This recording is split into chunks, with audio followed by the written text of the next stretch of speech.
When you think of some of the most influential Americans of all time, who do you think of? Maybe George Washington, Abe Lincoln, MLK, but I think Harriet Tubman is up there with them as well.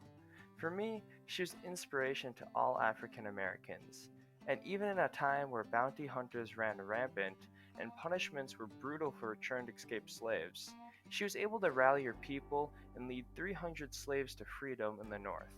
With this type of accomplishment, it's no wonder why people want her on the $20 bill.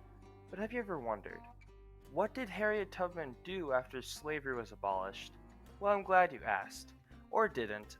I'm not really sure, but you clicked on this video, so you must be at least a little curious, as her post-slavery life was something to be said for sure.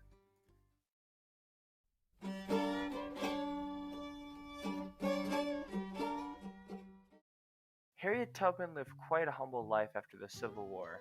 In 1867, her first husband died, and she remarried in 1869 to a Civil War soldier. They moved into Auburn, New York, so they could settle down. But even with her status as a civil rights leader, she still struggled much financially.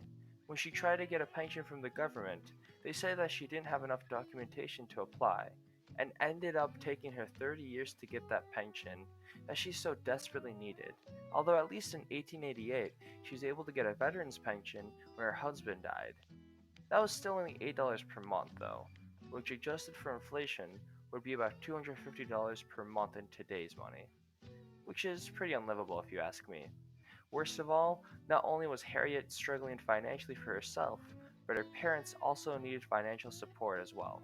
It's crazy to me how an American hero like Harriet Tubman couldn't live a stable life after doing all that she did, and to top it all off, she was scammed when two men offered to trade her gold for $2,000, and when they met up to make the trade, the two men hit her, injured her, and ran off with the money. Harriet Tubman had some serious hardships after her time freeing the slaves, but it wasn't all bad, and amidst all the instability, there's opportunity.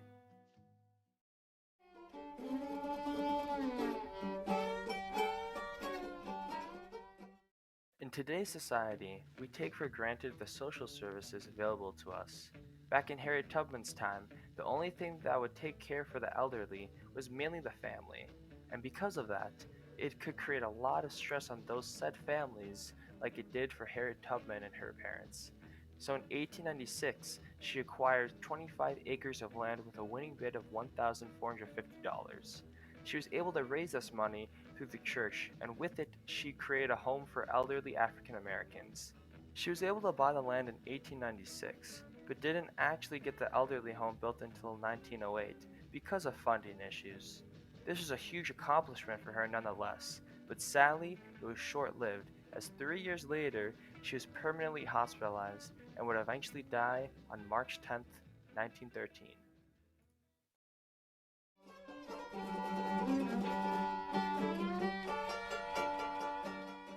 We tend to view influential people as larger-than-life figures, but in all reality, they're human just like us, and I think Harriet Tubman was a perfect example of that.